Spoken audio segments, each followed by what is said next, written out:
Hello दोस्तों, मैं doctor Dharmendra Kumar Sinha, visiting professor and psychologist. आज मैं आप लोगों से कैसे हम अपने मन को स्वस्थ रखें और उस उसमें आए हुए ट्रेजेडी शौकों को फिलअप करें, इससे संबंधित मैं कुछ टिप्स आप लोगों से शेयर करने जा रहा हूँ।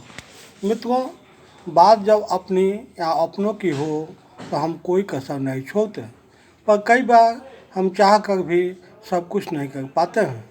कभी चीज़ें अपनी क्षमता से बाहर होती है तो कई बार सब कुछ होने के बावजूद हाथ खाली रह जाते हैं।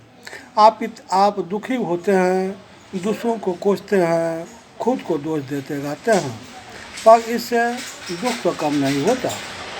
मन को समझा लेना ही काफ़ी नहीं होता है, उसे ठीक से समझाना पड़ता है। इसकी आवश्यकता इस समय सबसे ज़्यादा है।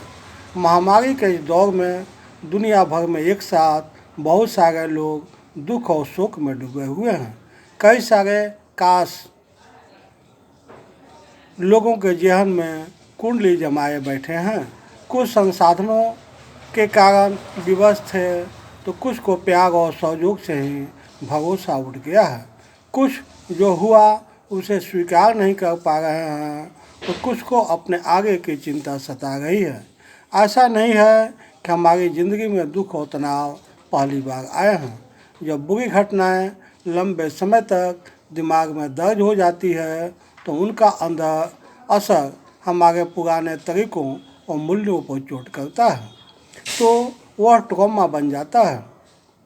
यूके ट्रॉमा काउंसिल से जुड़े मनोविज्ञानी डेविड टिकी कहते हैं कि ट्रॉमा उद्देश्यहीनता का भाव पैदा करता है। हम खुद को, दुनिया को और दूसरों को जिस तरह देखते आए हैं, एक बुरी घटना से वह सब बदल जाता है। व्यक्ति खुद को लाचार महसूस करता है। कई लोगों के लिए यह समय तन और मन ही नहीं, आत्मा तक को बेचैन करने वाला है। बेबसी, अपनों को खोने का दर्द, अकेलापन और अविश्वास कई तरह से उन्हें दुखी कर रहे हैं। यह एक तथ्य है कि घाव जब तक भीतर से नहीं भरता तब तक सालता रहता है, और मन के घाव तो और भी गहरे होते हैं। एक दुख के नीचे कई और निगेटिव इमोशन की परतें जमा होती रहती हैं। हमें उन्हें भी संभालना है। किस तरह से तसल्ली मिलेगी और दुख से उबरने में कितना समय लगेगा, यह नहीं कहा जा सकता है। दुख से उबरने में जल्दीबाजी करनी भी नहीं चाहिए। दुख से उबरने के लिए हमें लोगों को गहराई से देखने की ज़रूरत होती है। अपने दुख और गुस्से को सही समझ और प्रेम की खुराक देनी पड़ती है। मनोविज्ञान के अनुसार हर भाव की एक यात्रा होती है। जिस भाव को पकड़ा है उसे ढंग से सहेजना और छोड़ना भी होता है। आधे अधूरे भाव से हम खुद को और दूसरों को दुखी ही करते हैं। दुख से उबरने के लिए कई बार हमें अपने भीतर के घायल बच्चे से मिलना होता है। हर दिन उससे प्यार से बात करनी होती है। बीते कल से जुड़ी सोच को ठीक करके ही हम प्यार के साथ आगे बढ़ पाते हैं। याद रखें, मन के घाव तर्कों से ज़्यादा इच्छाओं से जुड़े होते हैं। यही वजह है कि बहुत सारे लोगों को धर्म और अध्यात्म की राह पर सुकून मिलता है।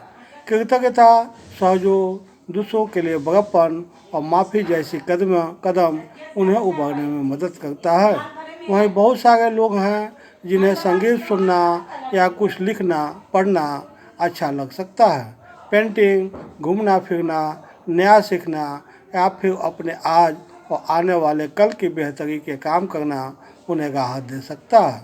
कुछ लोगों की महज इतनी ज़रूरत होती है कि कोई बस उन्हें ढंग से सुन ले, उनके बारे में कोई राय बनाए बिना उनकी दबी भावनाओं को बाहर निकलने दे। कुल मिलाकर हम सब के दुख अलग हैं और उनसे उभरने के तरीके भी। हम लगातार खुद पर काम करते हुए ही समझ पाते हैं कि कौन सा तरीका हमें शांति देगा, पर उसके लिए हमें खुद को तैयार करना पड़ेगा। दुख की पहचान करनी पड़ेगी, जो है उसे स्वीकारना होगा। जीवन चलने का नाम है। ना हम देर तक रुक सकते हैं और ना ही लगातार पीछे देखते हुए आगे बढ़ सकते हैं। हमें आज में लौटना ही होगा। मित्रों, मुझे पूर्ण उम्मीद है यदि आप मेरे इस टिप्स को अपने लाइफ में इम्प्लीमेंट करेंगे तो निश्चित रूप से आपके जीवन में शांति, संतोष और आनंद का भाव उत्पन्न होगा और आप अपने अतीत के दुख से मुक्त हो पाएंगे। मित्रों, मेरे इस वीडियो को ज़्यादा से ज़्यादा लाइक शेयर सब्सक्राइब करें, क्योंकि आज के माहौल में इसकी आवश्यकता ऑक्सीजन सिलेंडर की तरह है। साथ ही मेरे इस वीडियो को आपने ध्यान से देखा, सुना, समझ दिया, इसके लिए so many thanks to you.